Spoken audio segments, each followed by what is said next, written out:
know this video is a Kirishima ex-listener, and I know that this video is also titled, I don't need a hero, but me, right here, needs a hero, and that hero is Todoroki. I spilled a really hot liquid onto my foot, and my foot is on fire. I would like him to come over and cool my foot down. Thank you. Okay, now let's get into this video. Make sure to go support the author and like this video. I don't say that. You don't have to like the video, but you should. You should go support the author because we love authors in this community, you know? Let's do that, you know? Yeah, spread the love. Spread it. Just get your love cannon and go boom, you know? Okay, let's get into this. Also, this video had me, expose myself and my inner fangirl, so, there's a lot of squealing. Because the listener's best friend is kind of like me when it comes to her excitement. So, yeah. Headphone warning. It's gonna get loud. This video is rated Bakugo. That means there's gonna be cussing. Okay, let's get into the video. ASMR. So, what happened with Charge Bolt? Once you both were back in your car, he finally felt comfortable enough to ask Molly about what happened at the meet and greet. Oh, Mika! Oh, it was absolutely amazing! I kept peeking around the girl in front of me when I got close, and he totally caught me looking. I was so embarrassed. He just kind of stared at me, and I felt like I was on fire. He smiled at me, and then he winked, and I felt like I would pass out on the spot. Glancing over, you saw Molly was absolutely glowing. Her hands were flying everywhere to emphasize how excited she was. You chuckled looking at her. That's not even the best part though, Mika! When I finally got to my turn to go up to him, he asked me my name and told me I was really cute and asked if I would stay longer so I could talk to him more. Your jaw dropped as Molly went on. You knew your best friend was drop dead gorgeous and the best person in the world, but who would have ever guessed her all-time favorite pro would be immediately taken with her? Molly, that's amazing! But it didn't take you long to come out and find me after. Realizing what your friend must have done, you felt a wave of shame and guilt wash over you. Molly, please tell me you waited for him. Please don't say you left to come find me instead. The guilty look she threw you made your stomach sink. It's not like that, Mika. I did wait. I figured since I sent Red Riot after you that you'd be alright waiting a little longer.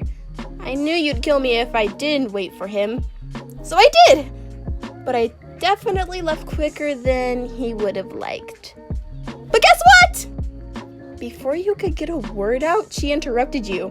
Kaminari and I are getting together tomorrow after his patrol! As long as you're alright, that is. She looked over at you and you could briefly see that worry back there. Kaminari, huh? Looks like you two got close real fast. I told you he'd love you. And Molly, I'll be okay. It's just gonna take some time, right? That's what you were hoping. That your quirk would be back in the morning, or that you'd figured out what had happened. Mika, you never told me exactly what happened back there. Why can't you hear anything anymore? It was weird, Mol. You know how I hate being deep in the city like that? Around so many people? Their thoughts were so loud. It was starting to become too much. I pushed through, though, for a bit. I was determined to be with you when you met him, although it turns out you didn't really need my help, did you? Throwing a quick glance over your shoulder, you saw her blush. Anyway, when we got into the line and Charge Bolt came out, it got so loud. I was about to excuse myself for a moment when... I don't know. Everything was too much, and then I saw him looking at me, and all of a sudden, nothing. I totally freaked, Mol. The silence was so loud. I felt like I was drowning in it. So I went outside. And then that stupid hero tried to come to my rescue. Who does he think he is anyway? He doesn't know me. What could he possibly do to help? Wait, back up. Are you telling me when you looked at Red Riot, it all went silent? Molly was staring at you with her eyebrow quirked. Yes, that's exactly what I'm telling you. What's your point? Well, that seems sort of like something you would read in a romance novel, doesn't it? Young pretty girl looks at hot young man, and all the voices in her head go silent. Sounds kind of dreamy to me. Glancing over at her, you notice she was wiggling her eyebrows at you. Molly, this is serious. My quirk is straight up gone and all you can think about is some dumb fantasy? Even if it was some weird, hey, this guy is your soulmate kind of thing, you know me better than that. Never a hero. Never. But that's besides the point, Molly. It's gone and I can't hear what anyone is thinking now. As nice as it is to get some peace for once in my life, my spatial awareness is so fucked up. Normally, I can tell when people are close to me without seeing them. Some asshole back there slammed into me and knocked me to the ground, and I didn't even know he was there until I was on the ground. I have no idea what's wrong with me and I'm scared, Molly. She had gone silent beside you. The drive back to your house felt like it was taking years instead of an hour. I'm sorry, Mika. You're right. I should be taking this seriously. We'll figure this out. Do you want to go see a doctor? Maybe they'll be able to find something wrong. Molly, if I went to a doctor, I'd be a guinea pig. Have you ever heard of someone's quirk disappearing? Because I haven't. I'll figure this out. I'll be okay. I couldn't control my quirk very well anyways, right? Who needs it? But the truth was, you were terrified. You felt wrong, empty. The quiet was so loud. It had been a week since then.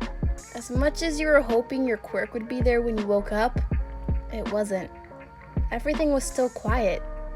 If you were being honest, though, after the first few days of being absolutely terrified and feeling helpless and empty, you were starting to enjoy the quiet. It was nice to hear the birds all the time instead of only when you were 100% alone. Getting used to having to pay attention to your surroundings has been a challenge, and your job performance was taking a severe hit. Having to wait for people to actually tell you their order before you could start making it made things take a bit longer than you liked. You're about to start getting ready for work when your phone rang. Walking over to pick it up from the counter, you saw Molly's contact picture and answered. Mika! Are you busy right now? Actually, yeah. I was just about to get ready for my shift at the cafe. Why? Aw, dang it. Kaminari's coming over today and I was hoping you could come meet him. Molly had been talking to the pro hero every day since meeting him. She practically saw him every day too. You knew it was only a matter of time before she wanted to introduce you to. You were thankful to have work as an excuse to put it off. As much as you love her, you weren't ready to try and befriend a pro hero. I'm sorry, Moll. We'll meet eventually, I'm sure. I have to get ready now, but have fun. Don't get zapped. You heard her start laughing as you hung up. A few hours into your shift, things started to slow down. You relished the time when the cafe was empty. It gave you a chance to catch up, but also admire the view outside. The little cafe you worked at was on the outskirts of the city, right across from a nature park that was empty more often than not. You loved to look at the trees and flowers when you got the chance. It's where you spent your lunch breaks too, which you decided to do right now. Telling your coworker to man the front, you grabbed your lunch and crossed the street. Lying under your favorite tree, you decided to try and figure out what had made your quirk disappear. This had become a daily thing, taking about 30 minutes to try and piece it together and then pretending it didn't exist the rest of the time. It had become the best way for you to manage it. Unfortunately, you weren't any closer to an answer as you were when it happened.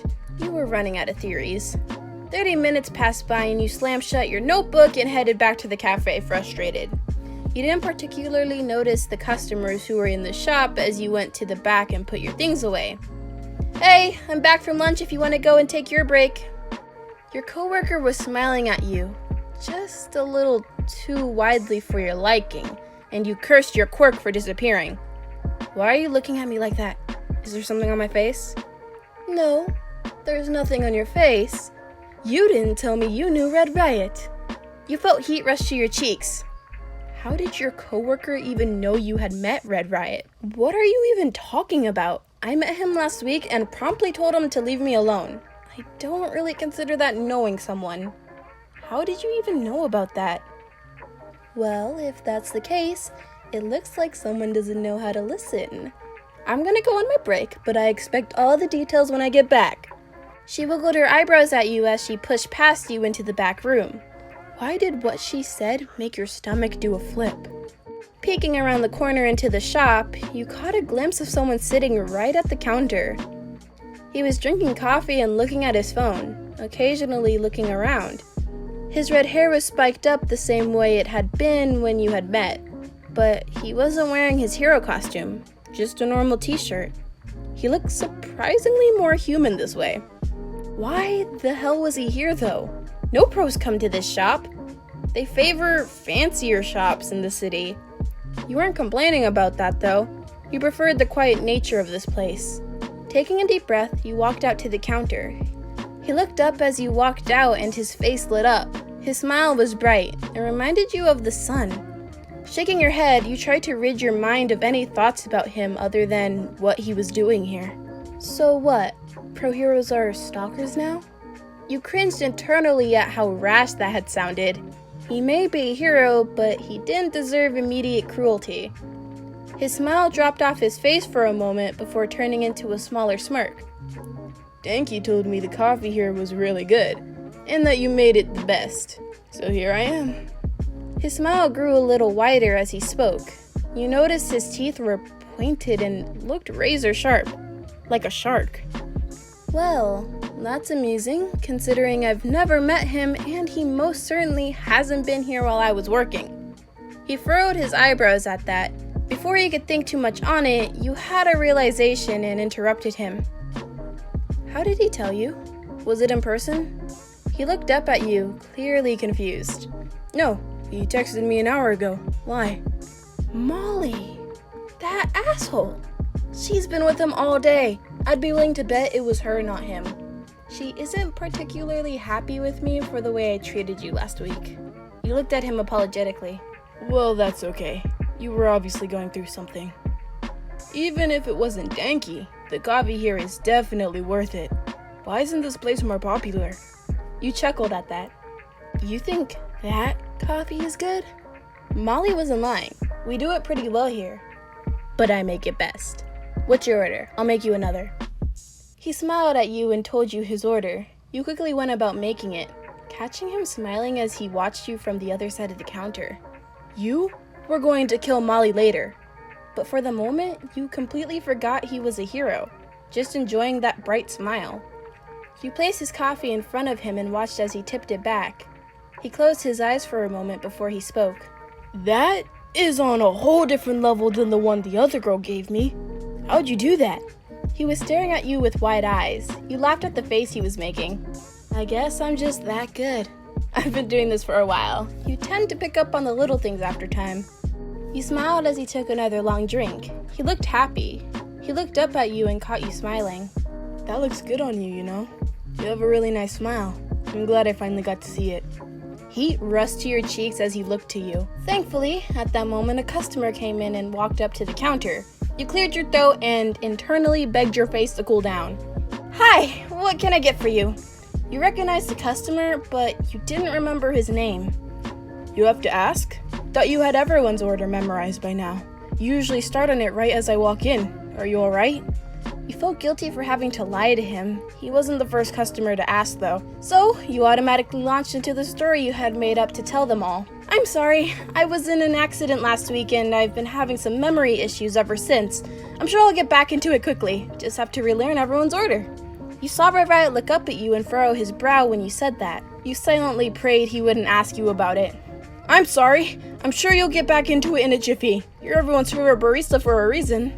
Your heart warmed a little at that praise. So what can I get for you? And this is super embarrassing after all of the praise, but I'm afraid the memory loss may have also caused me to forget your name. The customer quirked an eyebrow at that. You had never really had to remember anything about your customers. Whenever they came in, they were always thinking about their order. You had always heard their names before they said them too. Why would you take the time to remember it when the information was always immediately available to you? You missed this aspect of your quirk. Not being able to hear what everyone was thinking all the time had its downfalls. The name is Everett. I'll have a double espresso, please. You immediately started making his drink as quickly as possible, hoping to make up for the lack of quirk. Behind you, you heard a very audible gasp.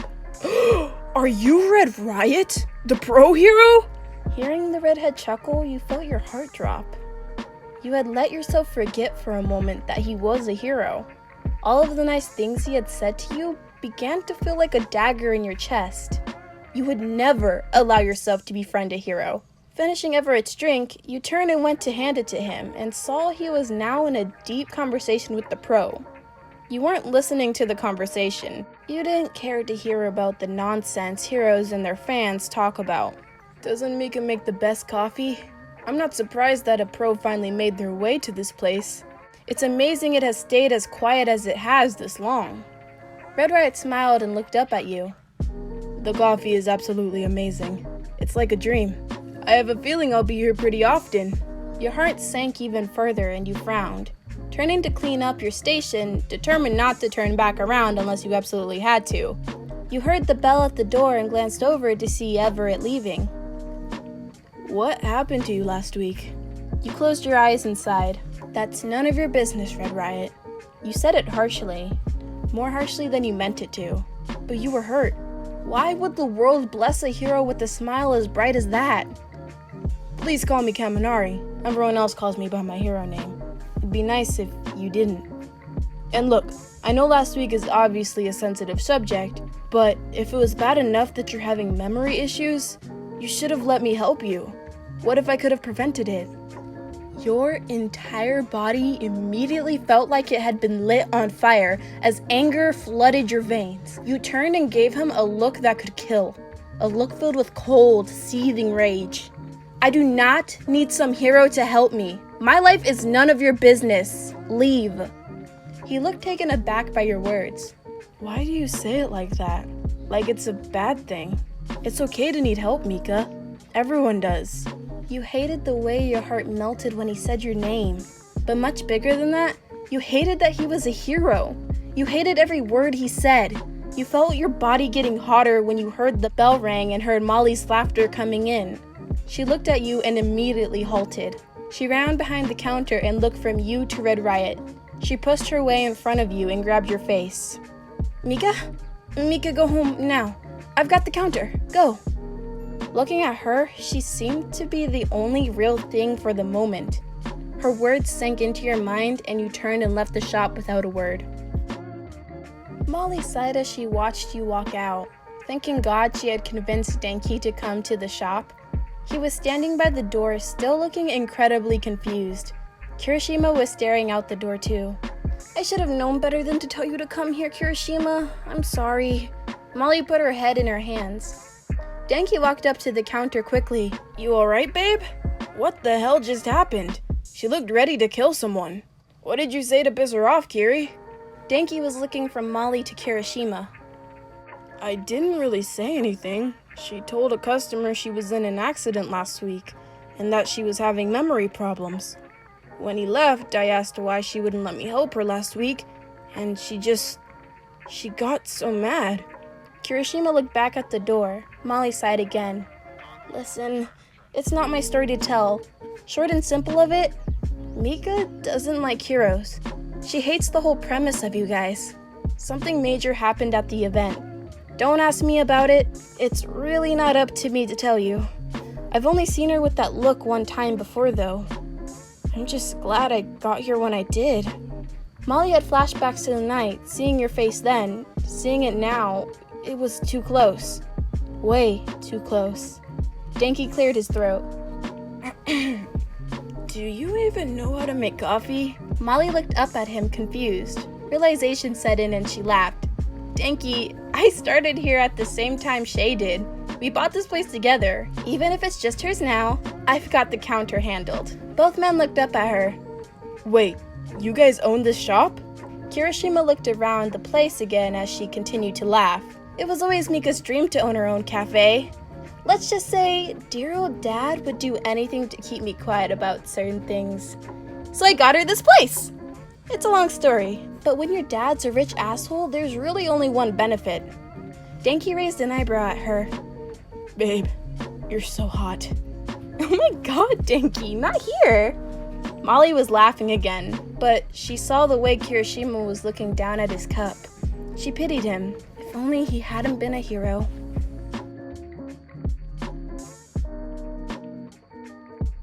Okay, so it wasn't just me. If like I've noticed like this week and the last 2 weeks there's been like a big pause in the fanfiction YouTuber community. Like everyone was like kind of on a hold of posting videos, like little space freckles. I think was Mayday not posting last week? I'm not sure. I think she did actually.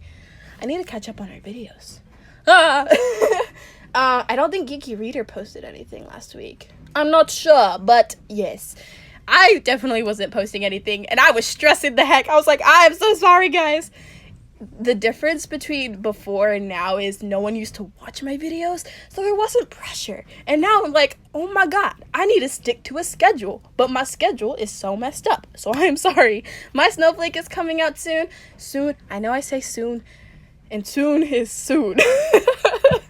That sentence does not make sense, but it's coming. I am working on it. I am trying. But the fan fiction is so darn long. Okay, I'm going to end this end piece because I want to try to finish another recording so I can post 2 videos today. Most likely won't happen. But, you know, if it does, whoa!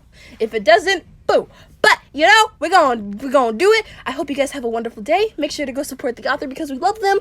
And, yeah. Yeah. Goodbye. Love ya. I suck at goodbyes. See you later. I'm doing finger guns. You can't see them, but pew pew.